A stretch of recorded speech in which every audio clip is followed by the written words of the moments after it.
So welcome dear students to ND maths classes by DB sir. तो बच्चों आज के इस लेक्चर में आप डिस्कस करेंगे पूरा का पूरा सर्कल्स जो थ्योरी वाला पार्ट है for your NDA exam. Okay, तो इससे एक्स्ट्रा आपको कुछ करने की जरूरत नहीं है। एंड इससे पहले स्ट्रेट लाइन कंप्लीट हो चुका है, स्टैटिस्टिक्स थ्योरी वाला पार्ट कंप्लीट हो चुका है और प्रीवियस ईयर्स के क्वेश्चन हमने डिस्कस किए थे। एंड उससे पहले काफ़ी सारे चैप्टर्स आपके binomial, sequence and series, logarithms, complex numbers and many chapters I have completed.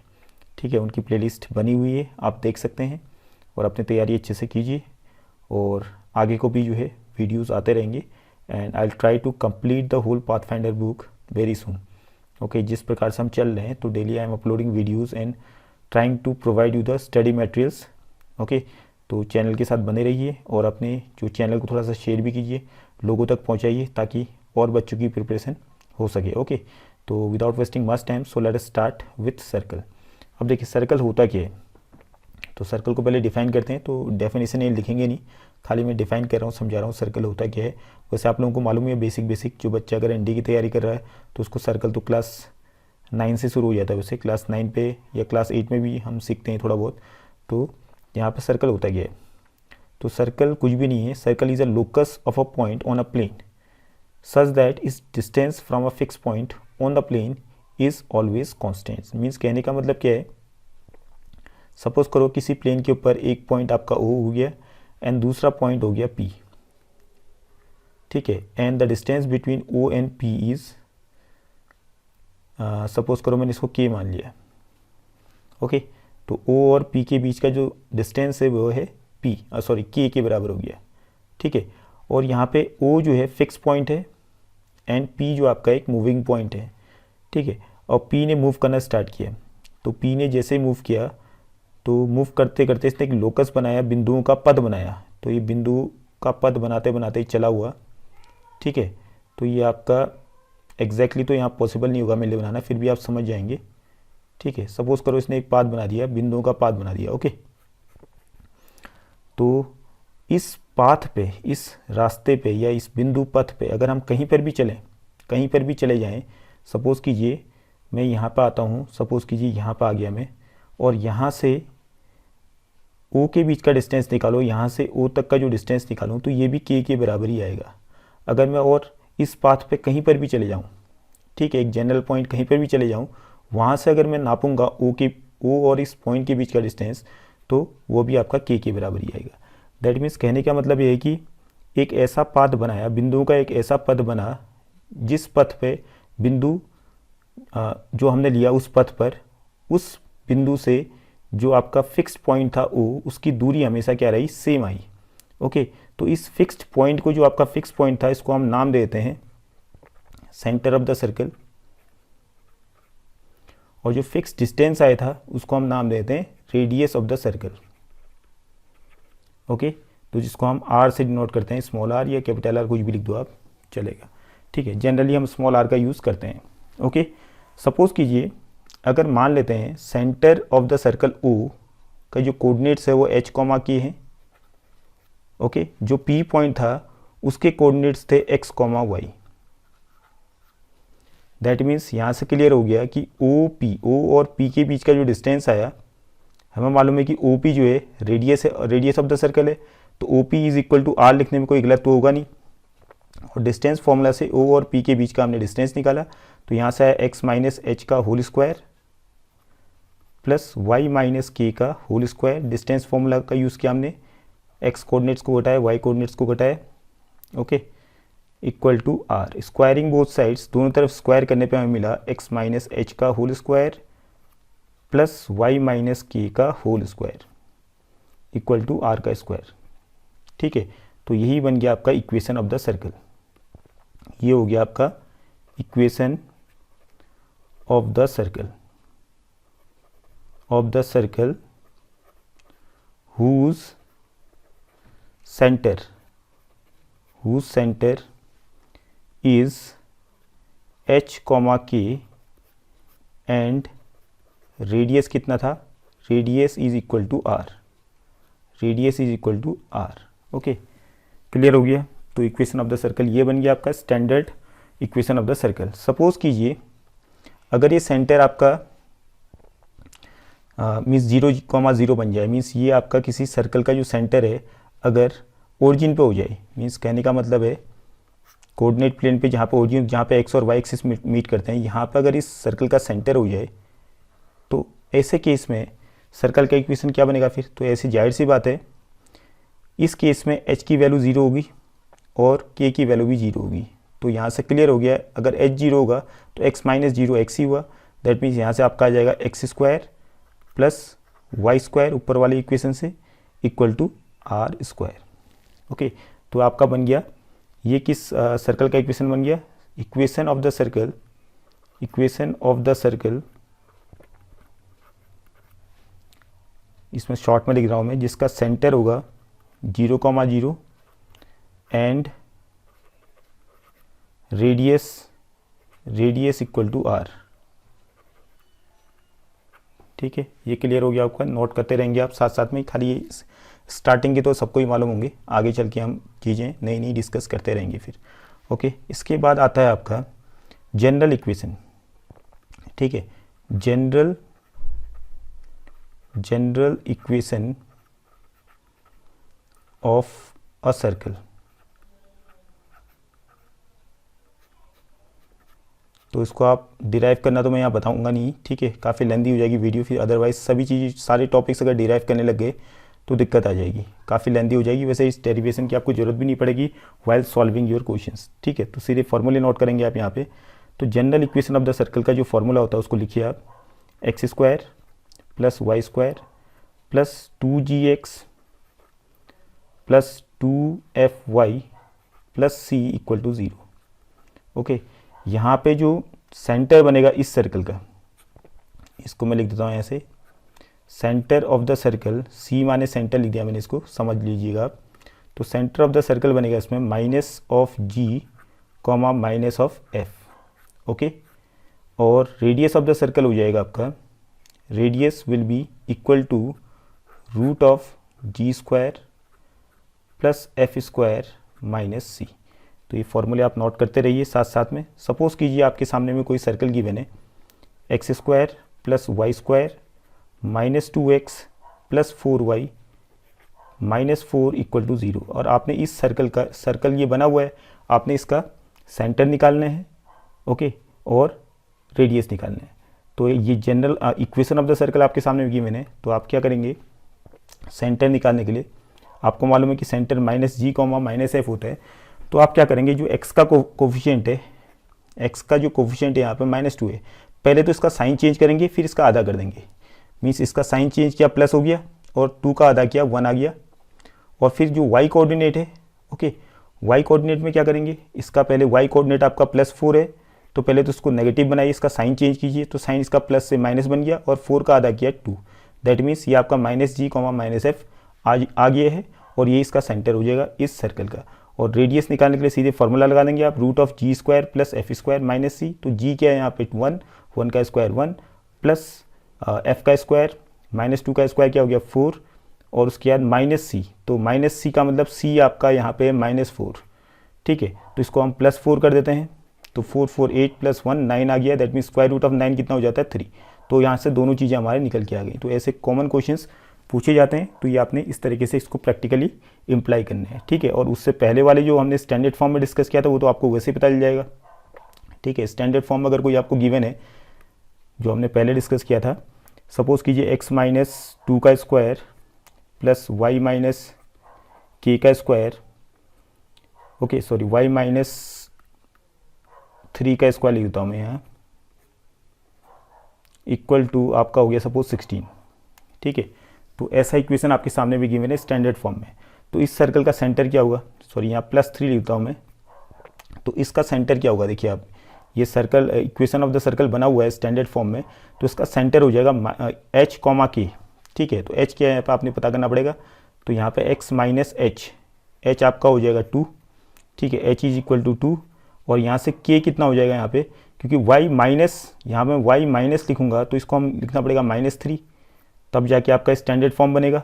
ठीक है, तो प्लस की जगह माइनस लिखना है तो y माइनस -3 लिखूंगा, तो k की वैल्यू कितनी हो जाएगी, k will be equal to -3। That means जो सेंटर बनेगा इस केस में it will be 2 -3, and radius तो आपको मालूम हो गया रेडियस इक्वल टू ये आपका जो 16 है, 16 किसका स्क्वायर होता है, 4 का, that means radius will be equal to 4। Okay, hope this clear. So basic चीज़ें ये आपकी क्लियर होनी चाहिए। खाली ये तो वैसे मोस्ट ऑफ द स्टूडेंट्स का जो है क्लियर ही होगा वैसे, तो आई को हम डिस्कस करेंगे नई चीज़ें, तो उनको आप ध्यान से सुनिएगा। ओके, इसके बाद चलते हैं हम कंडीशंस। ठीक है, तो कंडीशंस आप दिमाग में रखेंगे, इनको नोट कीजिएगा। सबसे पहली बात, अगर सपोज कीजिए G square plus F square minus C की वैल्यू अगर 0 से बड़ी आ गई, ठीक है, तो इस केस में जो सर्कल बनेगा, circle will be real. Means क्यों होगा रियल, तो अभी हमने देखा था, अभी इससे पहले हमने डिस्कस किया था कि जो आपका रेडियस ऑफ द सर्कल होता है, it is equal to G square plus F square minus C के बराबर। ठीक है, अगर आपका G square plus F square minus C जो है 0 से बड़ा है, तो स्क्वायर रूट करने के बाद, स्क्वायर रूट निकालने के बाद जो रिजल्ट आएगा वो आपका पॉजिटिव आएगा। दैट मीन्स रेडियस आपका पॉजिटिव आ गया। पॉजिटिव माने रेडियस आपका 0 से बड़ा हो गया। जब रेडियस 0 से बड़ा हो रहा है तो जाहिर सी बात है कि सर्कल जो बनेगा रियल बनेगा। ठीक है, और उसके बाद दूसरी कंडीशन ये है, if G square plus F square minus C is equal to 0। अगर ये, तो इस केस में आर क्या बन जाएगा, आपका रेडियस आपका 0 के बराबर आ जाएगा, क्योंकि G square plus F square minus C 0 है, तो रेडियस 0 बन गया। तो रेडियस 0 बन गया, दैट मीन्स ये आपका एक पॉइंट सर्कल बन जाएगा। मीन्स ये आपके पॉइंट सर्कल जो है पॉइंट में कन्वर्ट हो जाएगा। Okay, hope this is clear. तो इसको हम बोलते हैं पॉइंट सर्कल, तो जिसका रेडियस क्या हो गया, 0। ठीक है, इसके बाद तीसरी कंडीशन है, if G square plus F square minus C की वैल्यू आ गई आपकी लेस देन 0, मीन्स नेगेटिव में आ रही है।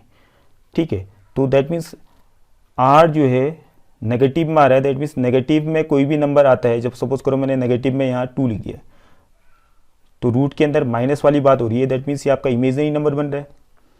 ठीक है, इमेजनरी माने सर्कल जो है रियल में एग्जिस्ट ही नहीं कर रहा है। ओके, तो रियल में एग्जिस्ट नहीं कर रहा है, तो इसका मतलब ये जो सर्कल बनेगा it will B virtual circle. Virtual बोलते हैं इसको हम, वर्चुअल आभासी, जिसको हम हिंदी में बोलते हैं वर्चुअल, और इमेजनरी काल्पनिक imaginary circle. Okay, hope this is clear. तो ये पॉइंट्स छोटे छोटे से लेकिन बहुत इंपॉर्टेंट है, क्योंकि हर एक पॉइंट का अपना अपना महत्व है। इसके साथ एक नई चीज़ भी आप नोट कीजिए, general equation of second degree. General equation of second degree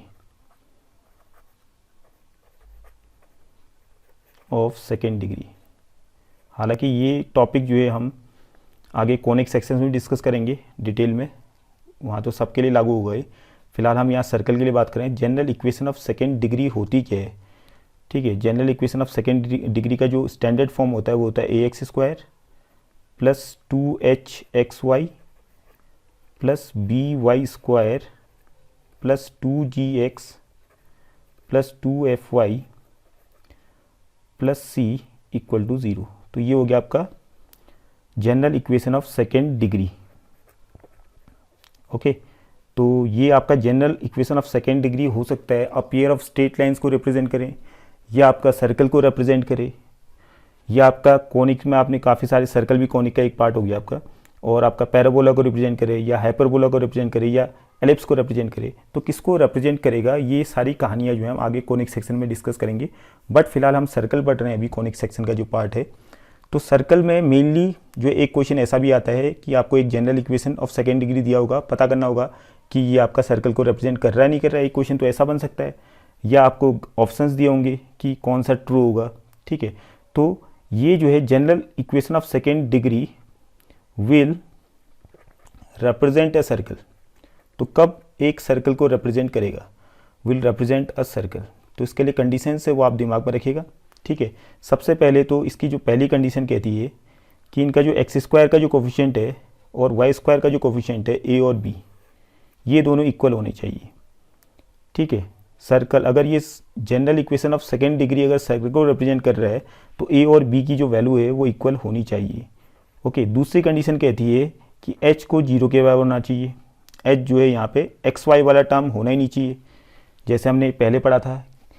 जो आपका हमने जनरल इक्वेशन ऑफ सर्कल में पढ़ा था X square plus Y square plus 2gx plus 2fy plus C equal to 0। तो वहाँ पे h वाला बीच वाला टर्म xy वाला टर्म नहीं आ रहा था यहाँ पे, ठीक है। तो उसके लिए h 0 होगा तभी वाला टर्म नहीं आएगा। और तीसरा जो है, जो डिटर्मिनेंट वैल्यू होती है, ये आगे डिटर्मिनेंट में हम पढ़ेंगे, ए बी सी। तो सिमेट्रिक जो डिटर्मिनेंट्स होते हैं आपके, सिमेट्रिक मैट्रिसेस जो होते हैं, उनका जो डिटर्मिनेंट होता है, इस तरीके से हम उसकी वैल्यू निकालते हैं। 2hgf okay minus A F square minus B G square minus C H square. अब इसकी वैल्यू आप निकालेंगे, ठीक है। ए बी सी इनको कैलकुलेट करेंगे आप, ठीक है। और उसके बाद इसकी वैल्यू अगर 0 के बराबर नहीं आई, ये तीनों कंडीशन फुलफिल होनी चाहिए, ए और बी इक्वल होनी चाहिए, एच 0 के बराबर होनी चाहिए, और जो इसकी वैल्यू आएगी A B C plus 2hgf, मतलब ए बी और सी की वैल्यू यहाँ पुटअप करेंगे आप। जो ऊपर जो आपका है यहाँ पे जो गिवन है, ए आपको दिख ही रहा है यहाँ पे, ए क्या है एक्स स्क्वायर का कोफिशिएंट है, बी क्या है वाई स्क्वायर का कोफिशिएंट है, ठीक है। एच यहाँ पे आप दिख रहा है जो एक्स वाई के साथ मल्टीप्लाई में एच जो है इसकी बात कर रहे हैं, ठीक है। तो इनकी वैल्यू यहाँ पुटअप करेंगे सबकी, और ये वैल्यू जो आएगी ओवरऑल वैल्यू, इसको सॉल्व करने के बाद अगर वो 0 के बराबर नहीं आई तभी वो आपका सर्कल को रिप्रेजेंट करेगा, अदरवाइज सर्कल को रिप्रेजेंट नहीं करेगा, क्योंकि ये और चीज़ों को भी रिप्रेजेंट कर सकता है, पेयर ऑफ स्ट्रेट लाइन को भी रिप्रेजेंट कर सकता है, and many others as I told you. Okay, तो अभी ये वाला टॉपिक आपका क्लियर हो गया, होप दिस इज क्लियर। तो अब चलते हैं हम आगे वाले टॉपिक में। इसके बाद नेक्स्ट इंपॉर्टेंट पॉइंट है आपका equation of a circle passing through 2 points x1 comma y1 and x2 comma y2 and subtending an angle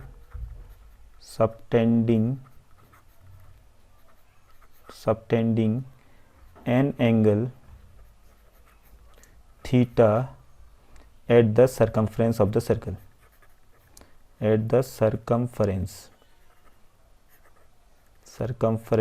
of the circle। Okay, तो यहाँ पे देखेंगे आप, सपोज कीजिए मैंने एक सर्कल प्लॉट किया, ये सर्कल मैंने प्लॉट कर दिया, ओके। इस सर्कल के सर्कमफ्रेंस में सपोज कीजिए 2 पॉइंट्स हैं, एक पॉइंट हो गया आपका P जिसके कोऑर्डिनेट हो गए x1 कॉमा y1, और दूसरा पॉइंट हो गया Q जिसके कोऑर्डिनेट्स हो गए x2 कॉमा y2, ओके। और PQ ने जो एंगल सबटेंड किया इसके सर्कमफ्रेंस पे, वो थीटा एंगल सबटेंड किया। मींस P और Q को जब मैं इस थर्ड पॉइंट मान लेता हूँ, इसको R मान लेता हूँ, P और Q को जब मैंने R से मिलाया तो ये जो एंगल बना सर्कमफ्रेंस पे, ये थीटा बना, ओके। तो हो सकता है ऐसी कंडीशन जरूरी नहीं कि ऐसा ही बने, एक कंडीशन और बनती है कि अगर हो सकता है आर पॉइंट जो है नीचे की तरफ हो, तो आप तब भी कह सकते हैं कि पी क्यू ने जो एंगल सबटेंड किया नीचे वाले सर्कमफ्रेंस के नीचे वाले सर्कल के सर्कमफ्रेंस के ऊपर, ठीक है। तो यहाँ पर भी आपका आर नीचे की तरफ भी हो सकता है, ये कहना चाह रहा हूँ मैं। दैट मीन्स पी और क्यू को आर से जब हम ज्वाइन करेंगे तो थीटा यहाँ भी आ सकता है, okay. Hope this is clear. तो यहाँ पे इस केस में आपके सामने में 2 सर्कल बन रहे हैं, एक रेड वाला एक ब्लू वाला, ओके। तो ये दोनों सर्कल की इक्वेशन हम फाइंड कर सकते हैं फॉर्मूला लगा करके। तो फॉर्मूला आप नोट कर लेंगे, because this formula is also important. तो आप नोट कीजिए कि ऐसे सर्कल्स का इक्वेशन जो 2 पॉइंट से निकल रहे हो, मीन्स 2 पॉइंट से गुजर रहे हो, और थीटा एंगल सबटेंड कर रहे हैं सर्कमफ्रेंस ऑफ द सर्कल पे, तो उनका इक्वेशन क्या बनेगा। तो उसका इक्वेशन निकालने के लिए आप फॉर्मूला अप्लाई करेंगे, x minus x1 into x minus x2 plus y minus y1 into y minus y2, y minus y1 into y minus y2, ये पहला वाला y1 है, ठीक है, equal to plus minus cot theta x minus x2 into y minus y1 minus x minus x1 into y minus y2, okay. तो ये formula आप note कर लेंगे। यहाँ पे थीटा की वैल्यू आप रखेंगे तो अपने सामने 2 इक्वेशन, प्लस माइनस का साइन हमने ले रखा है यहाँ पे, तो यहाँ पे 2 इक्वेशन आपके जनरेट हो जाएंगे और उसको आप सॉल्व कर लेंगे, okay. Hope this is clear. इसके बाद हो सकता है आपका इसी फॉर्मूले से हम ऐसा भी कर सकते हैं, सपोज कीजिए आपके सामने में एक सर्कल है एक सर्कल हो गया, late it be the circle, और इस सर्कल का एक डायमीटर आपको मालूम है, सपोज कीजिए ये आपका ए बी इसका डायमीटर हो गया, passing through the centre O, A B diameter हो गया। अगर आपको ए के कोऑर्डिनेट्स मालूम है x1 y1 है और बी के कोऑर्डिनेट्स हैं x2 y2, ओके, और तीसरा पॉइंट हमने सरकमफ्रेंस ऑफ द सर्कल पे लिया और ए और बी को ज्वाइन किया, तो हम मालूम है जो हम छोटी क्लास से पढ़ते आ रहे हैं क्लास 9 में भी, angle of a semi circle is always 90 degree. तो यहाँ पे जो थीटा बनेगा, थीटा की वैल्यू कितनी हो जाएगी, 90 डिग्री के बराबर। अगर हम नीचे की तरफ लें तो नीचे की तरफ भी आपका 90 डिग्री केवल एक ही केस में बनता है, एक ही सर्कल बन रहा है, ठीक है। तो यहाँ पे 90 डिग्री का बन रहा है। यहाँ पे जैसे दो सर्कल बन रहे थे पहले वाले केस में, तो यहाँ पे केवल एक ही सर्कल बनेगा, थीटा अगर 90 डिग्री का होगा, ठीक है। तो इस सर्कल का इक्वेशन फाइंड करने के लिए हम इस फॉर्मूले का यूज़ कर सकते हैं। देखिए आप ऊपर वाले फॉर्मूले में अगर मैं कॉट थीटा, थीटा की जगह पे 90 डिग्री रखूँगा तो cot of 90 degree is equal to 0, आपको मालूम ही है। अब कॉट ऑफ 90 डिग्री अगर 0 रखा तो आपका पूरा का पूरा जो राइट हैंड साइड है वो 0 के बराबर कन्वर्ट हो जाएगा। तो आपके पास बचेगा क्या, x minus x1 into X minus x2 plus y minus y1 into Y minus y2 equal to 0, ठीक है। तो ये आपका इक्वेशन जनरेट हो गया उस सर्कल का जिसके डायमीटर के जो एंड पॉइंट्स थे वो हमें मालूम थे। डायमीटर के दो एंड पॉइंट्स थे यहाँ पे, एक एंड पॉइंट ए था, दूसरा बी था, और ए के कोऑर्डिनेट्स थे x1 y1 और बी के कोऑर्डिनेट्स थे x1 x2 y2। तो उस केस में आपका equation of the circle will be like this. तो इसको आप नोट कर लीजिए। पढ़ते हैं नेक्स्ट टॉपिक में। नेक्स्ट टॉपिक है आपका पैरामेट्रिक फॉर्म। पैरामेट्रिक फॉर्म, ठीक है। सपोज कीजिए आपके सामने एक सर्कल है,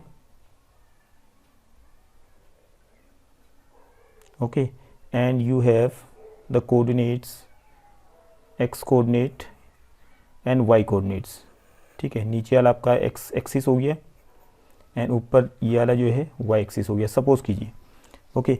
और इस सर्कल का जो सेंटर है मान लेते हैं O है, O के जो कोऑर्डिनेट्स हो गए मान लेते हैं h, k, ओके। और इस सर्कल के सरकमफ्रेंस पे एक पॉइंट है P, उसके कोऑर्डिनेट्स को हमने मान लिया x, y,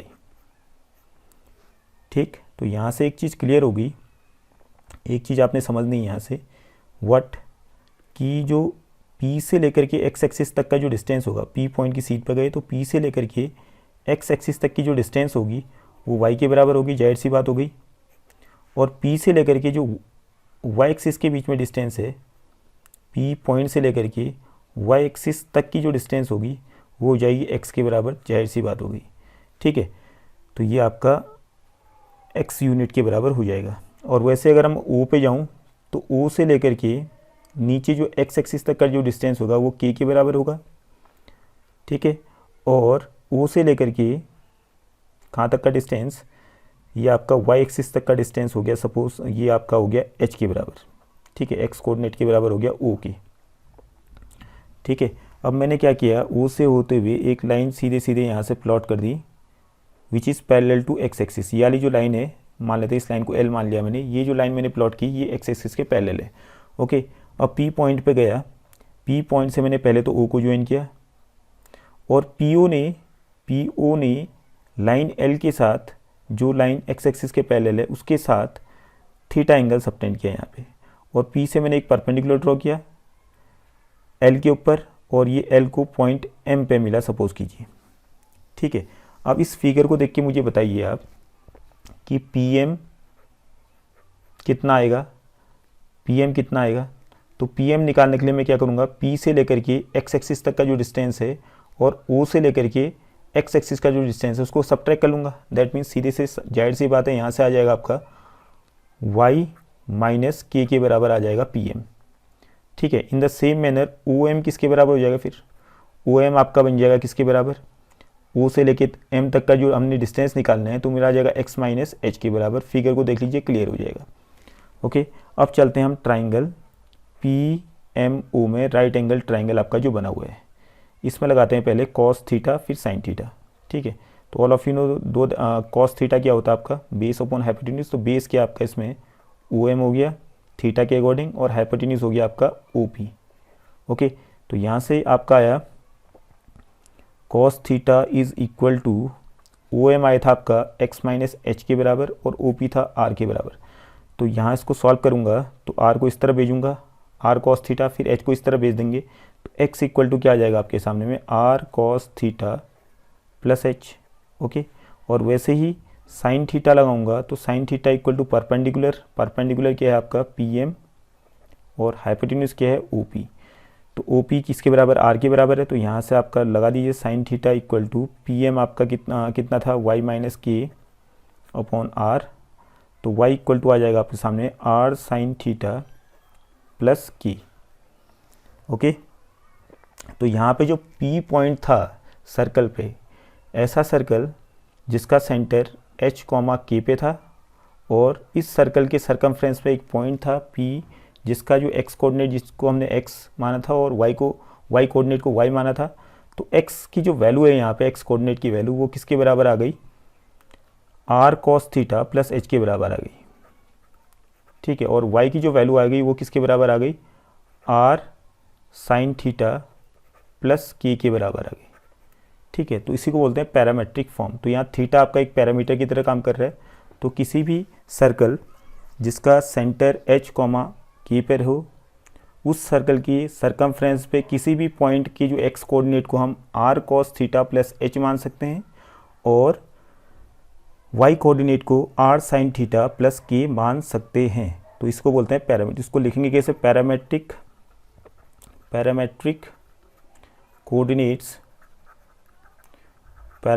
coordinates of any point on the circle x minus H का whole square plus y minus के का whole square equal to r का स्क्वायर, r गिवन बाई। ठीक है, ये आपका आ गया r cos theta plus h और दूसरा y कोऑर्डिनेट क्या था r sin theta plus k। Okay, तो x कोऑर्डिनेट को हम उस पॉइंट का जो x कोऑर्डिनेट होगा उसको r cos theta plus h मान लेंगे और y कोऑर्डिनेट को r sin theta plus k, where theta की जो वैल्यू होगी it will be from 0 to 2 pi, means 0 से लेके 360 डिग्री तक हो सकती है। Okay, hope this is clear. अगर सपोज कीजिए h और k अगर 0 हो जाए, दैट मीन्स इनका सेंटर अगर ओरिजिन पे हो जाए, तो उस केस पे क्या हो जाएगा, उस केस पे उस पॉइंट के जो कोऑर्डिनेट्स होंगे, x कोऑर्डिनेट हो जाएगा आपका r cos थीटा के बराबर और y कोऑर्डिनेट हो जाएगा r sin थीटा के बराबर। So hope this is clear. तो पैरामेट्रिक फॉर्म क्लियर हो गया आपका। अब चलते हैं हम नेक्स्ट टॉपिक में। नेक्स्ट है आपका lengths of the intercepts, lengths of the intercepts on the axis. ठीक, तो इसको भी आप नोट करेंगे। तो पहले इसका फिगर बना लेते हैं हम। देखिए, सपोज कीजिए हमने एक सर्कल बनाया, ये सर्कल हमारा कुछ इस तरीके से बन गया। सपोज एग्जैक्टली तो प्लॉट करना थोड़ा टफ हो जा रहा है, फिर भी यू कैन अंडरस्टैंड। एंड हमने यहाँ पे बना दिए कोऑर्डिनेट एक्सिस। सपोज ये आपका हो गया y एक्सिस, ओके, एंड ये वाला हो गया आपका x एक्सिस। तो x एक्सिस आपका नीचे, ये आपका y एक्सिस हो गया। अब देखिए, ये सर्कल जो है इंटरसेप्ट्स बना रहा है किसके साथ, x एक्सिस और y एक्सिस के साथ, आप देख रहे होंगे यहाँ पे। तो इस सर्कल का जो x इंटरसेप्ट है वो बनेगा आपका, यहाँ पे पॉइंट अगर मैं लूँ, सपोज करो इस पॉइंट को मैंने m माना, इसको मैंने b माना, तो MB जो बना ये आपका इस सर्कल का x इंटरसेप्ट हो गया। और वैसे अगर मैं यहाँ पे पॉइंट लूँ y एक्सिस पे जहाँ पे इंटरसेक्ट कर रहा है ये सर्कल, तो यहाँ पे सपोज a मानूँ और नीचे वाले पॉइंट को मैं n मानूँ, तो ये आपका AN बन जाएगा y इंटरसेप्ट। अगर आपने इनकी लेंथ निकालनी है तो इनकी लेंथ के लिए आपका फॉर्मूला आप नोट कर लीजिए, इसको याद कर लीजिएगा। ठीक है, तो x इंटरसेप्ट की लेंथ होगी, x इंटरसेप्ट जो कि क्या है आपका MB या BM कुछ भी लिखो, is equal to 2 times root of g square minus c। और g और c आपको मालूम ही है क्या होते हैं, हमने स्टार्टिंग में डिस्कस किया था। किसी भी सर्कल का जो मीन्स जनरल इक्वेशन होता है वो कैसा होता है, x square plus Y square plus 2gx plus 2fy plus C के बराबर होता है। और जी क्या होता है आपको मालूम ही है, सेंटर ऑफ द सर्कल अगर माइनस जी है तो उसका नेगेटिव आपका जी हो गया। ओके, और सी क्या होता है आपको मालूम है, कांस्टेंट। तो यहाँ पे वाई इंटरसेप्ट ये ऑलरेडी हम डिस्कस कर चुके हैं, तो ये जी और सी क्या होता है इसमें कन्फ्यूज़न नहीं होना चाहिए। वाई इंटरसेप्ट हो गया आपका, क्या था इसमें, ए एन। तो ए एन की जो लेंथ बनेगी वो बन जाएगी 2 times root of F square minus C. तो ये फार्मूला आप नोट कर लीजिएगा, क्योंकि सारे के फार्मूले काम आते हैं और एग्जाम में अगर क्वेश्चंस आ गए तो आप डायरेक्टली फार्मूले का अप्लाई करके आंसर्स निकाल देंगे। Okay, hope this is clear. अब चलते हैं next topic, that is different. आपके जो सर्कल्स होंगे डिफरेंट कंडीशंस में, उनको प्लॉट करते हैं, उनके इक्वेशंस फिर हम लिखेंगे। Okay, next topic is equations of circle with different conditions. अब इस सर्कल बनाने टफ हो रहे हैं, दैट्स वाई आप पहले ही बना दी मैंने। ठीक है, तो 4 कंडीशन हमने ले रखे हैं। तो चारों कंडीशन में क्या है, पहले कंडीशन को देखिए आप।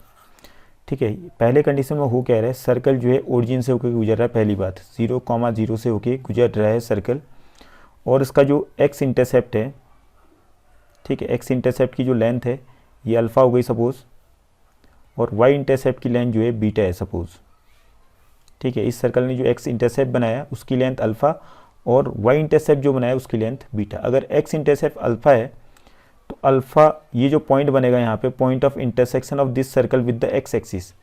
तो इसको हम कुछ पॉइंट मान लेता हूँ, पी मान लेता हूँ। पी पॉइंट के जो कोऑर्डिनेट्स हो जाएंगे इट विल बी अल्फ़ा, 0, और यहाँ पे वाई एक्सिस पे जहाँ इंटरसेक्ट कर रहा है सर्कल, इस पॉइंट को क्यू मानूँ तो क्यू के कोऑर्डिनेट्स हो जाएंगे आपके 0, बीटा। ओके, और पी और क्यू को जब मैं ज्वाइन करूँगा तो ये आपका एक डायमीटर ऑफ द सर्कल बन जाएगा। क्यों? बिकॉज यहाँ पे जो सर्कमफ्रेंस पे एंगल बन रहा है एट द ओरिजिन, बिकॉज आप देख रहे हैं पी क्यू ने जो सबटेंड किया angle at the circumference is 90 degree. तो 90 डिग्री के बराबर है ओरिजिन पे ये सर्कल को फिर मिल रहा है। दैट मीन्स हम कह सकते हैं कि पी क्यू ने जो एंगल सबटेंड किया circumference of the circle it is equal to 90 degree. That means P Q will be the diameter. अगर पी क्यू डायमीटर होगा तो आप अभी थोड़ी देर पहले हमने डायमेट्रिक फॉर्म में इक्वेशन निकालना सीखा था, तो उसका यूज़ करके हम इसका इक्वेशन निकाल सकते हैं। ठीक है, तो हमने क्या पढ़ा था कि दो सर्कल अगर पास कर रहा है 2 पॉइंट से और एंगल थीटा सबटेंड कर रहा है वाली बात करी थी, तो उसी से हमने डायमीटर के एंड पॉइंट्स को लेते हुए equation of the circle generate किया था। तो फॉर्मूला क्या था हमारे पास, x माइनस x1 और x minus x2 into plus y minus y1 into Y minus y2 equal to 0, यही पड़ा था। तो यहाँ पे आप वैल्यू पुट अप कर दीजिए। मीन्स मान लेते हैं P पॉइंट को हम मान लेते हैं x1, y1, और Q पॉइंट्स के जो कोऑर्डिनेट्स थे इसको मान लेते हैं हम x2, y2। तुम्हारी मर्जी, चाहे किसी को कुछ मानो आप, वाइसा वर्सा भी मान सकते हैं। ठीक है, तो x माइनस x1 क्या है अल्फ़ा, x माइनस x2 आपका कितना है, x2 हो गया 0, प्लस y माइनस y1 आपका हो गया 0, और y माइनस y2 हो गया बीटा। Okay, equal to 0। तो इसको सॉल्व करेंगे तो आ जाएगा X square minus alpha X plus Y square minus beta Y equal to 0। That means आपका जो इक्वेशन बनेगा it will be like this, X square plus Y square minus alpha X minus beta Y equal to 0। ये आपका standard form हो गया। इस तरीके से आप अब नॉर्मली अगर आप नीचे वाले फॉर्मूले को याद करते हो तो आपका डायरेक्टली, वैसे याद करने की जरूरत भी नहीं, आप डिराइव कर सकते हो इसको। ठीक है, तो याद करने में कोई दिक्कत नहीं। X square plus Y square minus alpha X minus beta Y equal to 0। Alpha क्या है आपको मालूम ही है, एक्स इंटरसेप्ट हो गया, और बीटा क्या है, वाई इंटरसेप्ट। बस बाकी चीज़ें तो आपने लिखनी ही है इसमें। ठीक है, उसके बाद दूसरी कंडीशन है when the circle touches the x axis. ठीक है, तो मान लेते हैं इस सर्कल का जो सेंटर है वो अल्फ़ा, बीटा है। अल्फ़ा, बीटा इस सर्कल का सेंटर हो गया। सपोज कीजिए अगर इस सर्कल का सेंटर अल्फ़ा, बीटा है, तो यहाँ से इस सेंटर से ओ से जो है अगर मैं परपेंडिकुलर ड्रॉ करूँ तो ये इसके यहाँ पे मिलेगा point of intersection of the x axis, क्योंकि यहाँ टेंजेंट का काम कर रहे हैं यहाँ ये एक्स एक्सिस के लिए। और यहाँ पे जो डिस्टेंस बनेगा, सपोज करो इसको मैं m मानूँ, तो ओ एम की जो लेंथ बनेगी it will be equal to the Y coordinate of point O, that is equal to beta के बराबर आएगा। ओके, तो दैट मीन्स यहाँ से क्लियर हो गया कि radius of this circle is equal to beta. Okay, और हमें मालूम ही है कि अगर हमें सेंटर मालूम है और रेडियस मालूम है तो हम इक्वेशन ऑफ द सर्कल सीधे क्या फॉर्मूला लगा के निकाल सकते हैं, तो एक्स माइनस एच का whole square plus y minus के का होल स्क्वायर, वाई माइनस के का whole square equal to are का स्क्वायर, ये फॉर्मूला तो हमारे पास था ही था। तो एक्स माइनस एच, एच माने आपका एक्स कोऑर्डिनेट अल्फा हो गया, प्लस वाई माइनस के क्या था आपके साथ बीटा, तो वाई माइनस बीटा का whole square equal to r की जगह पर हम लिख देंगे बीटा का स्क्वायर। तो इस तरीके से आप फार्मूला आपका बन जाएगा। ठीक है, तो वैसे फार्मूला बना सकते हैं आप प्रैक्टिकली, और वैसे समझ सकते हैं, या फार्मूला आप याद कर लीजिए। तो फार्मूला ज़्यादा इंपॉर्टेंट नहीं है यहाँ पे याद करना। अगर आप फार्मूला बनाना यहाँ पे सीख गए हैं तो नॉर्मल से तरीके से फार्मूले बन जाने, कोई बड़ी बातें नहीं हो रही यहाँ पे। ओके, तीसरी केस में आपका हो रहा है कि आपका वाई एक्सिस को टच करा, आप देखिए एक्स एक्सिस और ये आपका वाई एक्सिस था, वाई एक्सिस को टच कर रहा है ये पॉइंट, सपोज करो इस पॉइंट को एम मान लेता हूँ, centre of the circle O हो गया, जिसके कोऑर्डिनेट्स मान लेते हैं अल्फा कॉमा बीटा है। ठीक है, तो ओ से हमने एम को ज्वाइन किया तो ये आपका परपेंडिकुलर बनेगा। तो ओ एम की लेंथ क्या बनेगी इसमें, ओ एम की लेंथ एक्स कोऑर्डिनेट के बराबर हो जाएगी ओ की, दैट मीन्स अल्फा के बराबर हो जाएगी। ठीक है, तो यहाँ से क्लियर होगी radius of this circle is equal to alpha. Okay, तो वैसे आपने फिर फॉर्मूला लगाया एक्स माइनस एच का whole square plus y minus के का whole square equal to are square लगाया। तो एक्स माइनस एच, एच की जगह पे क्या आ जाएगा आपके सामने में alpha x coordinate of the centre of the circle plus y minus k की जगह पे क्या आ जाएगा आपके सामने में बीटा का होल स्क्वायर आ गया इक्वल टू आर की जगह पर आ जाएगा अल्फा का स्क्वायर। तो ये आपका इक्वेशन जनरेट हो चुका है। ठीक है, इस तरीके से आप बना सकते हैं। और तीसरी कंडीशन है आपके सामने में when the circle touches both the axes. ठीक है, तो बोथ द एक्सेस को टच कर रहा है, सपोज कीजिए इसका सेंटर आपका अल्फा कॉमा बीटा है। ठीक, सेंटर अल्फा कॉमा बीटा है, तो यहाँ से क्लियर हो रहा है एक चीज़, अगर ये अल्फा कॉमा बीटा है तो इस पॉइंट से सेंटर अगर ओ है, ओ से अगर मैं ज्वाइन करूँ नीचे वाले पॉइंट ऑफ इंटरसेक्शन जो आपका यहाँ बन रहा है एम पॉइंट, ठीक है, विद द एक्स एक्सिस, और यहाँ से एक परपेंडिकुलर ड्रॉ करूँ N, O N perpendicular to y axis, तो ये जाहिर सी बात है एक्स एक्सिस और वाई एक्सिस जो हैं टेंजेंट्स का काम कर रहे हैं। ठीक है, टेंजेंट्स का काम कर रहे हैं इस सर्कल के लिए। और यहाँ से हमें एक चीज़ क्लियर हो गया, अगर ये टेंजेंट्स का काम करेंगे, सपोज़ कीजिए ये जो कोऑर्डिनेट एक्सिस जहाँ पे मिल रहे हैं इस पॉइंट को मैं मान लेता हूँ पी मान लेता हूँ सपोज़। ठीक है, तो पी एम और क्यू एन इक्वल होंगे, क्योंकि हमें थ्योरम मालूम है कि एक्सटर्नल पॉइंट से अगर हम टेंजेंट्स ड्रॉ करें किसी सर्कल के ऊपर वो इक्वल होते हैं। दैट मीन्स पी एम क्या था आपका अल्फ़ा और क्यू एन क्या था बीटा, तो अल्फ़ा इक्वल टू बीटा वाली कंडीशन हो रही है यहाँ पे, अल्फ़ा और बीटा दोनों इक्वल हो रहे हैं। ओके, तो इक्वेशन ऑफ द सर्कल क्या बनेगा एक्स माइनस अल्फ़ा का स्क्वायर, ठीक है, प्लस वाई माइनस बीटा की जगह पे भी आप अल्फ़ा लिख सकते हो, तुम्हारी मर्जी है, या अल्फ़ा की जगह पे बीटा लिख दो चलेगा।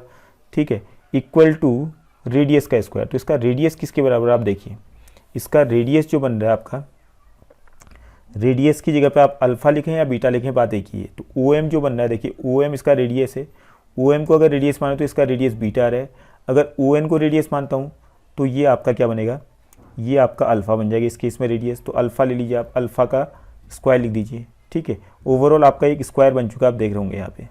ओके, तो ये आपका जो बन रहा है पी एम ओ एन, ये आपका स्क्वायर बन गया, तो स्क्वायर के सभी साइड्स इक्वल होते हैं।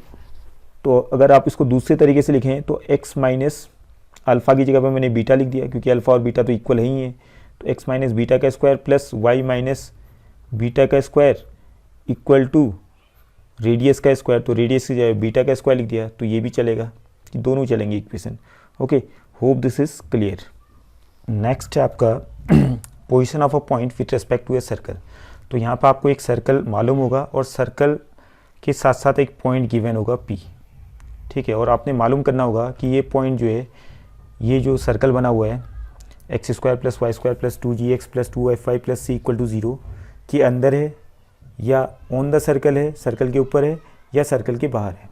तो इसके लिए आप कैसे पता करेंगे कि ये सर्कल के ऊपर है, अंदर है या बाहर है। तो सबसे पहले हम पहला स्टेप होगा, हमने इस P के जो कोऑर्डिनेट्स हैं इसको यहाँ पे रखेंगे इक्वेशन ऑफ द सर्कल पे, x की जगह पे x1 और y की जगह पे y1। ओके, फिर देखेंगे इसकी वैल्यू क्या आ रही है। अगर आपका वैल्यू रखने पे ये आपका बन जाएगा x1 का स्क्वायर प्लस y1 का square plus 2gx1 plus 2fy1 plus c, ये आ जाएगा इसको वैल्यू रखने पे। अगर ये ग्रेटर देन 0 आ गया, अगर 0 से बड़ा आ रहा है दैट मीन्स पॉजिटिव आ रहा है, तो जो पॉइंट होगा P, जिस पॉइंट का हमने कोऑर्डिनेट्स यहाँ पे रखा, ये point will be outside the circle, circle के बाहर होगा ये पॉइंट। अगर ये x1, y1 रखने पे दूसरी कंडीशन बनती है या आपका ये 0 के बराबर आ गया, तो जो पॉइंट होगा it will be on the circle, circle के ऊपर होगा। और तीसरी कंडीशन बनती है हमारी, अगर वैल्यू जो है लेस देन 0 आ गई, नेगेटिव आ गई, ठीक है, तो इस केस में जो पॉइंट होगा it will be inside circle के अंदर होगा ये वाला पॉइंट। ओके, होप छोटा सा पॉइंट था, ये क्लियर हो गया आपका। चलते हैं आगे।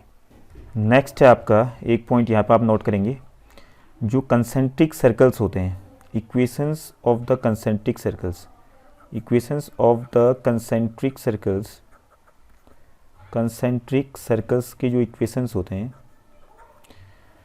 Differ only in constant term.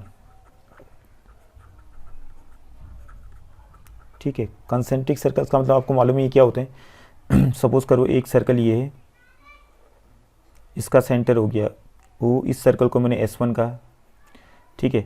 वैसे फिर मैंने दूसरा सर्कल बनाया जिसका सेंटर वही रहेगा O, ठीक है। O को सेंटर मानते हुए फिर मैंने एक सर्कल और बनाया, ठीक है, इसके बाहर, तो ये सर्कल हो गया S2, ठीक है।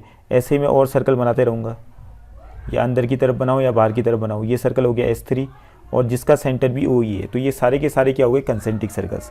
तो कंसेंट्रिक सर्कल्स के जो इक्वेशंस होते हैं वो सारे के सारे सब जगह सेम होंगे। जैसे सपोज को S1 का जो इक्वेशन है, मान लेता हूँ S1 का इक्वेशन बना आपका x² + y² + 2gx + 2fy + c1 = 0। ये S1 का इक्वेशन हो गया। तो S2 का इक्वेशन भी सारा का सारा सेम होगा, बट केवल इसके डिफरेंस कहाँ पाएगा, इधर जो हमने लिखा है differ only in constant term, that means इसका इक्वेशन होगा x² + y² सारा का सारा सेम होगा, 2gx + 2fy + c1 की जगह पे कोई अलग वैल्यू होगी इसकी। In the same manner S3 का इक्वेशन बनाऊँ तो उसमें भी ये सारी की सारी चीज़ें सेम होंगी, x² + y² + 2gx + 2fy plus उसकी जगह पे कोई नया कांस्टेंट आ जाएगा, दैट इज़ c3 c4 जो मानते हो आप, ठीक है। तो होप दिस इज़ क्लियर। तो इसके बाद जो अगला पॉइंट है यहीं पे नोट कर लेते हैं, equation of a tangent to a circle, equation of a tangent to a circle at x1, y1। Okay, equation of a tangent to a circle at x1, y1। Suppose करो कोई circle आपके सामने में है, ये आपका सर्कल हो गया, ठीक है। इस सर्कल का जो इक्वेशन है वो मान लेते हैं x² + y² + 2gx + 2fy + c = 0 हो गया। इस सर्कल का इक्वेशन हो गया आपका जनरल इक्वेशन। ओके, इस सर्कल के ऊपर हमने एक पॉइंट लिया रेंडमली कहीं पे, वो पॉइंट कहीं भी आप ले सकते हैं XYZ at any place on the circumference of this circle, और इस पॉइंट से होते हुए अगर कोई टेंजेंट जा रहा है, ठीक है। अगर ये पॉइंट जो मान लेते हैं, इस पॉइंट के कोऑर्डिनेट्स मान लेते हैं हम x1, y1, ठीक है। इस पॉइंट के कोऑर्डिनेट्स x1, y1 हो गए और इस पॉइंट से होते हुए कोई टेंजेंट जा रहा है, तो इस टेंजेंट का इक्वेशन क्या बनेगा, ठीक है। तो इस केस में आपका जो टेंजेंट का इक्वेशन बन जाएगा वो बन जाएगा x(x1) + y(y1) + g times x + x1 + f times y + y1 + c = 0, ठीक है। अगर सर्कल का इक्वेशन आपका जनरल इक्वेशन की फॉर्म में नहीं है, आपका स्टैंडर्ड फॉर्म में, जैसे सपोज ऐसा है x² + y² = a², then in that case जो आपका टेंजेंट बनेगा, okay, tangent at point x1, y1 to the circle, उसका इक्वेशन बन जाएगा आपका x(x1) + y(y1) = a²। तो ये सारे आप नोट करेंगे, ठीक है। अगर जनरल इक्वेशन में सर्कल का जो इक्वेशन गिवन है जनरल फॉर्म में x² + y² + 2gx + 2fy + c अगर दे रखा है इसमें, तो उस केस में टेंजेंट का इक्वेशन आप ऊपर वाले फॉर्मूले से निकालोगे। अगर आपको केवल इतना मालूम है कि एक ऐसा सर्कल जिसका सेंटर ओरिजिन पे है और जिसका रेडियस ए है, तो उस सर्कल का इक्वेशन क्या बनेगा, x square plus Y square equal to a square. और उस सर्कल के सर्कमफ्रेंस पे कोई पॉइंट x1 कॉमा y1 है, तो उस पॉइंट से गुजरने वाला जो टेंजेंट बनेगा उसका इक्वेशन हो जाएगा x into x1 plus y into y1 equal to a square. Okay, तो इसके साथ और एक पॉइंट आता है टेंजेंट से रिलेटेड, तो हम यहीं पे डिस्कस कर लेते हैं। सपोज कीजिए आपके सामने में एक सर्कल है, okay, and you have a point P outside the circle, और P से एक टेंजेंट गया सर्कल के ऊपर, ठीक है। तो ये P पॉइंट की जो कोऑर्डिनेट्स हैं x1 कॉमा y1 है, और इस सर्कल का जो इक्वेशन था आपको मालूम ही है, जनरल फॉर्म में x square plus Y square plus 2gx plus 2fy plus c equal to 0 हो गया, ठीक है। तो इस सर्कल का जो इक्वेशन हमने तो यहाँ पे लिखी दी है, और सपोज़ कीजिए तो आपका जो टेंजेंट है इसको हम मान लेता हूँ point of intersection with the circle m मान लिया। तो जो PM बनेगा, टेंजेंट की जो लेंथ बनेगी will be equal to root of, ये फार्मूला आप नोट कर लेंगे, ठीक है, x1 का स्क्वायर प्लस y1 का square plus 2gx1 2fy1 plus c, ठीक है। और उसके बाद अगर आपका जो दूसरा सर्कल आप अगर मान लीजिए उसका सेंटर ओरिजिन पे है, ठीक है, तो इस फॉर्म का अगर आपको सर्कल गिवन है x square plus Y square equal to a square, दूसरी कंडीशन जो हमने बताई थी, जिसका सेंटर कहाँ पे, ओरिजिन पे है, और जिसका रेडियस ए है, तो उस केस में PM की जो लेंथ बनेगी टेंजेंट की, तो वो बन जाएगी रूट ऑफ x1 का स्क्वायर प्लस y1 का स्क्वायर माइनस a का square. Okay, hope this is clear. तो लेंथ ऑफ द टेंजेंट के लिए दो फार्मूले हमने लिखा दिए, दोनों की कंडीशंस अलग अलग है। एक में तो जनरल इक्वेशन है, और दूसरे वाले में एक ऐसे सर्कल की इक्वेशन है जिसका सेंटर ओरिजिन पे है और रेडियस ए है। Okay, hope this is clear. अब चलते हैं हम नंबर ऑफ कॉमन टेंजेंट्स में।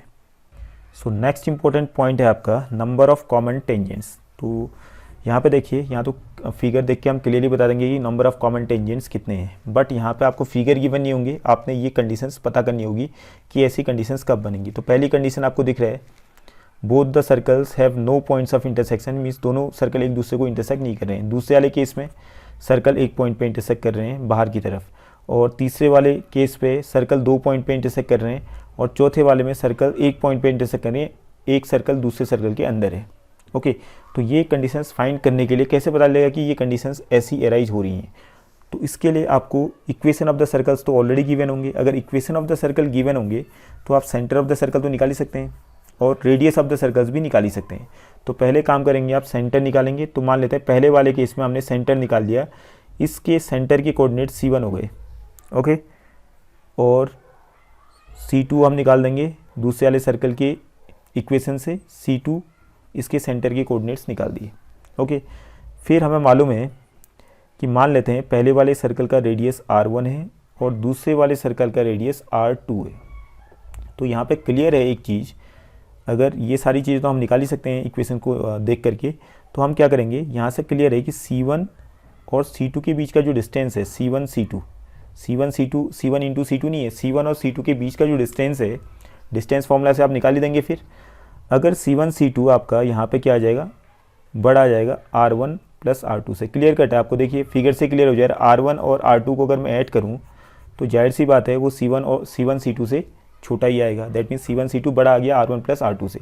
तो जब हमने C1 C2 दोनों के सेंटर के बीच का डिस्टेंस निकाला और दोनों के रेडियस को जोड़ा, तो हमें ये वाली कंडीशन जब एराइज हुई तो हमने कहा कि दोनों सर्कल क्या होंगे, नॉन इंटरसेक्टिंग होंगे, दोनों एक दूसरे को इंटरसेक्ट नहीं करेंगे। दैट मीन्स इसमें नंबर ऑफ कॉमन टेंजेंट्स कितने बन जाएंगे, तो यहाँ से क्लियर है, एक टेंजेंट तो आपका ऐसे तिरछे में जाएगा, एक इसमें ये जाएगा, दूसरा, तीसरा आपका ऐसे जाएगा, ठीक है, चौथा आपका इस तरीके से जाएगा। तो नंबर ऑफ कॉमन टेंजेंट्स यहाँ पर बन जाएंगे 4।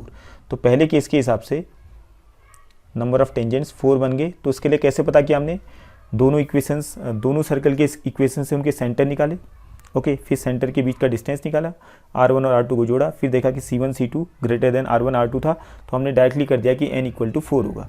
ओके, अब दूसरी कंडीशन है, यहाँ पे केवल एक पॉइंट पे इंटरसेक्ट कर रहे हैं, बट कैसे पता लेगा, तो इसमें भी हम C1 C2 से कर लेंगे। C1 इसका सेंटर हो गया, C2 इसका सेंटर हो गया, ठीक है, और उसके बाद इसका सेंटर, इसका रेडियस R1 हो गया और उसका रेडियस R2 हो गया। तो यहाँ पे क्लियर है कि C1 और C2 के बीच का डिस्टेंस जो है इक्वल है R1 प्लस R2 के बराबर। तो ये फिगर से भी क्लियर हो जा रहा है। ठीक है, फिगर से भी आपका साफ साफ क्लियर हो जा रहा है कि C1 C2 ये पूरा हो गया यहाँ से यहाँ तक, और R1 और R2 का डिस्टेंस दोनों को जोड़ करके C1 C2 के बराबर है। दैट मीन्स यहाँ पे नंबर ऑफ कॉमन टेंजेंट्स कितने बनेंगे, एक टेंजेंट तो आपका ये बन जाएगा ऊपर की तरफ, और एक आपका नीचे की तरफ, ये दोनों को लेते हुए, दोनों को टच करते हुए, और तीसरा आपका बीचों बीच से निकल जाएगा ऐसा। तो नंबर ऑफ कॉमन टेंजेंट्स यहाँ पे हो गए कितने, 3। ओके, अब तीसरा केस आपका बन रहा है आपके सामने में है, देखिए। तो इसमें भी C1 C2 इनके सपोज सेंटर्स हो गए, तो C1 C2, और पहले वाले का रेडियस मान लेते हैं R1 है, दूसरे वाले सर्कल का रेडियस R2 है। तो यहाँ पे C1 C2 जब मैं निकालूंगा तो फिगर से ही क्लियर हो जाता है कि C1 और C2 के बीच में जो डिस्टेंस होगा it will be less than R1 plus R2। आप फिगर में देख करके खुद ही पता कर सकते हैं कि पहले सर्कल का रेडियस R1 है, दूसरे वाले सर्कल का रेडियस R2 है। तो आप खुद ही थोड़ा सा दिमाग लगाइए, क्लियर हो जाएगा। तो इस केस में नंबर ऑफ कॉमन टेंजेंट्स कितने बनेंगे, एक तो ऊपर बनेगा ऐसे ही, और दूसरा आपका नीचे बनेगा, बस 2 ही बनने हैं। ओके, तो नंबर ऑफ कॉमन टेंजेंट्स यहाँ बन जाएंगे 2। और चौथा वाला केस आपका बनता है, इसके लिए आप क्या करेंगे, इसके लिए फिर आप C1 C2 निकालेंगे, दोनों के सेंटर के बीच का डिस्टेंस C1 C2, ठीक है, और जो कि आपका इक्वल आएगा R1 माइनस R2 के मॉडुलस के बराबर। मीन्स कि R1 और R2 को घटा के जो पॉजिटिव वैल्यू होगी उसके बराबर आएगी C1 C2 की लेंथ। ठीक है, थोड़ा सा दिमाग खुद ही लगाइए, आपको खुद पता चल जाएगा। और इसमें नंबर ऑफ कॉमन टेंजेंट्स कितने होंगे, एक, केवल एक ही टेंजेंट यहाँ पे जो पॉइंट ऑफ इंटरसेक्शन है दोनों का वहीं पे बनेगा, ये हो जाएगा आपका 1। तो नंबर ऑफ कॉमन टेंजेंट इस केस में हो जाएंगे 1। Okay, hope this is clear. तो उसके बाद नेक्स्ट टॉपिक में बढ़ते हैं। Next topic is common chord. Common chord, तो कॉमन कॉर्ड का मतलब आपको मालूम ही है। ठीक है, 2 सर्कल आपके सामने में है, एक सर्कल ये हो गया और दूसरा सर्कल ये हो गया। ठीक है, और दोनों के जो पॉइंट ऑफ इंटरसेक्शन है ए और बी हो गए। तो यहाँ पे जो कॉमन कॉर्ड बनेगा this will be A B. Okay, suppose करो पहले वाला सर्कल को हम S1 से डिनोट कर दें और दूसरे वाले सर्कल को S2 से डिनोट कर दें। दैट मीन्स S1 आपका हो गया x² plus y² plus 2g1x plus 2f1y plus C1 equal to 0, और S2 आपका हो जाएगा x² plus y² plus 2g2x, ठीक है, sorry 2g2x plus 2f2y plus C2 equal to 0। ये दोनों सर्कल के इक्वेशन हमने यहाँ पे लिख दिए हैं। ओके, तो जो आपका ये कॉमन कॉर्ड बना ए बी, ठीक है, जो ए बी यहाँ पे फिगर में आप देख रहे हैं, तो इक्वेशन ऑफ ए बी जो बनेगा will be equal to S1 और S2 के इक्वेशन को आप घटा देंगे तो सीधे आपके सामने रिजल्ट आएगा, वही कॉमन कॉर्ड का इक्वेशन हो जाएगा। मीन्स इन दोनों को जब मैं घटाऊंगा तो क्या आएगा, देखिए आप S1 में से S2 घटाऊंगा तो जाहिर सी बात है कि x² से x² कैंसिल होगा, y² से y² कैंसिल होगा। ठीक है, और यहाँ से 2x आपका कॉमन आ जाएगा, 2 आपका कॉमन आ गया। ठीक है, g1 माइनस g2x आ गया ये। ठीक है, वैसे ही आपका 2 यहाँ भी कॉमन आया, फिर यहाँ पे f1 माइनस f2y आ जाएगा। Okay, plus C1 minus C2 equal to 0। आप इस तरीके से भी याद भी कर सकते हैं, या आप सीधे याद नहीं करेंगे, बस दोनों आपने दिमाग में रखें कि दोनों सर्कल की इक्वेशन को आपने सब्ट्रैक्ट करना है, बस जो भी रिजल्ट आएगा वो equation of the common cord हो जाएगा। अब उसके बाद आता है कि इसकी लेंथ क्या होगी, length of the common chord, length of A B, जो कॉमन कॉर्ड ए बी है उसकी लेंथ क्या होगी। ठीक है, तो इसकी लेंथ निकालने के लिए थोड़ा सा आप कॉमन सेंस का यूज़ करेंगे। कॉमन सेंस क्या लगाएंगे आप, देखिए सपोज कीजिए यू हैव अ सर्कल, एक सर्कल ये हो गया एंड दूसरा सर्कल आपका ये हो गया। ठीक है, और इनका जो कॉमन कॉर्ड है ये हो गया आपका ए बी, इसकी लेंथ हमने निकालनी है। और पहले वाले सर्कल का सेंटर सपोज ओ हो गया, दूसरे वाले सर्कल का ओ डैश हो गया। ओके, अब मुझे मालूम है अगर पहले सर्कल का इक्वेशन मुझे मालूम होगा तो मैं पहले वाले सर्कल का सेंटर निकाल दूंगा। ठीक है, वैसे दोनों सर्कल का इक्वेशन मुझे मालूम होगा तभी मैं सबसे पहला स्टेप होगा आपका इक्वेशन ऑफ ए बी निकालना। इक्वेशन ऑफ ए बी निकालेंगे आप पहले दोनों सर्कल के इक्वेशन का यूज़ करके।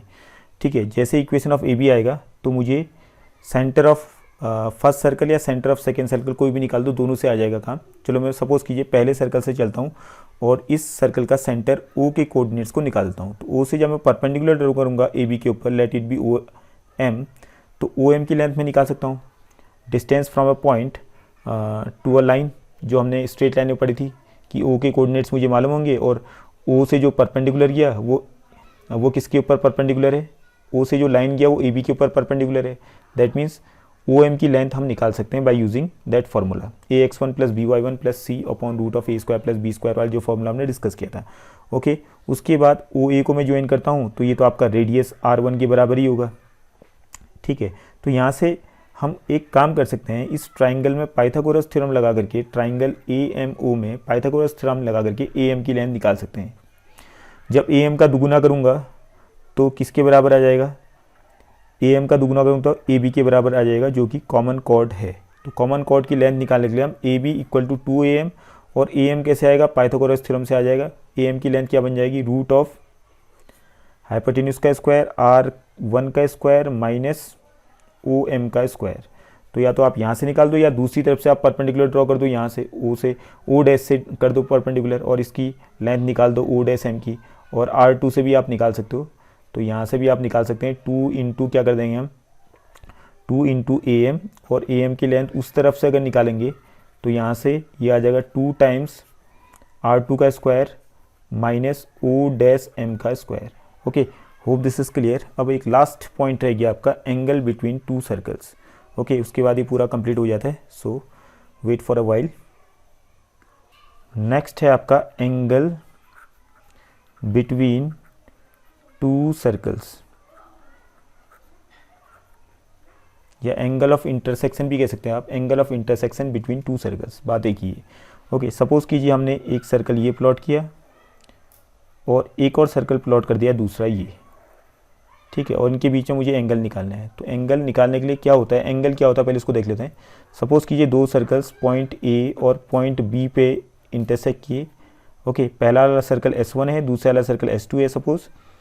अब मान लेता हूँ एक मैंने टेंजेंट ड्रॉ किया S1 सर्कल पे पॉइंट ए से होते हुए, पॉइंट ए जो आपका कॉमन पॉइंट है दोनों का, यहाँ पे मैंने ड्रॉ किया। ठीक है, ये एक टेंजेंट ड्रॉ किया S1 के ऊपर पॉइंट ए से होते हुए, और एक दूसरा टेंजेंट ड्रॉ करता हूँ, इसको सपोज L1 मान लेता हूँ, और दूसरा टेंजेंट ड्रॉ किया ए पॉइंट से होते हुए, बट ये जो टेंजेंट है किसके ऊपर है, ये जो टेंजेंट है S2 के ऊपर। ओके, इसको L2 नाम दे दिया। तो इन दो L1 और L2 के बीच का जो एंगल होगा उसी को बोलते हैं एंगल बिटवीन टू सर्कल्स, या angle of intersection between two circles. अगर ये थीटा है तो इसी थीटा की जो वैल्यू होगी वही होगा आपका एंगल बिटवीन टू सर्कल्स। अब इसको निकाला कैसे जाता है, इसके लिए फॉर्मूला आप लिख दीजिए, cos theta equal to R1 का स्क्वायर प्लस R2 का स्क्वायर माइनस, सपोज कीजिए इसका सेंटर पहले वाले का C1 था, दूसरे वाले का C2 था। ओके, तो C1 C2 यहाँ लिख देंगे हम, C1 C2 का होल स्क्वायर, C1 और C2 के बीच का जो डिस्टेंस है उसका square upon 2 times R1 R2। Okay, तो ये फॉर्मूला आप लगा देंगे तो यहाँ से आपका थीटा आ जाएगा, कॉस थीटा की जो वैल्यू आएगी उसके हिसाब से आप सॉल्व कर लेंगे। ओके, तो इसमें एक इंपॉर्टेंट पॉइंट नोट करने वाली बात है, अगर थीटा आपका 90 डिग्री हो जाए, थीटा अगर 90 डिग्री के बराबर आ जाए, ठीक है, दोनों जो टेंजेंट्स कॉमन पॉइंट पे जो टेंजेंट्स है दोनों सर्कल पे, उनके बीच का एंगल अगर 90 डिग्री हो जाए तो हम कहते हैं कि to circles intersect each other orthogonally. तो ये इंपॉर्टेंट वर्ड है, ऑर्थोगोनली। ओके, NALLY है आपका ये, ऑर्थोगोनली। ठीक है, तो ये पॉइंट आप दिमाग में रखेंगे। अगर दो सर्कल्स इंटरसेक्ट करेंगे ऑर्थोगोनली तो आपने सीधे दिमाग लगाना है कि उनके बीच का जो एंगल होगा, angle of intersection between the two circles will be 90 degree. Okay, hope this is clear. तो आज के लिए इतना ही, पूरा आपका सर्कल्स कंप्लीट हो चुका है, और from the next day we will start the Pathfinder solutions of the chapter. So thank you for watching the video.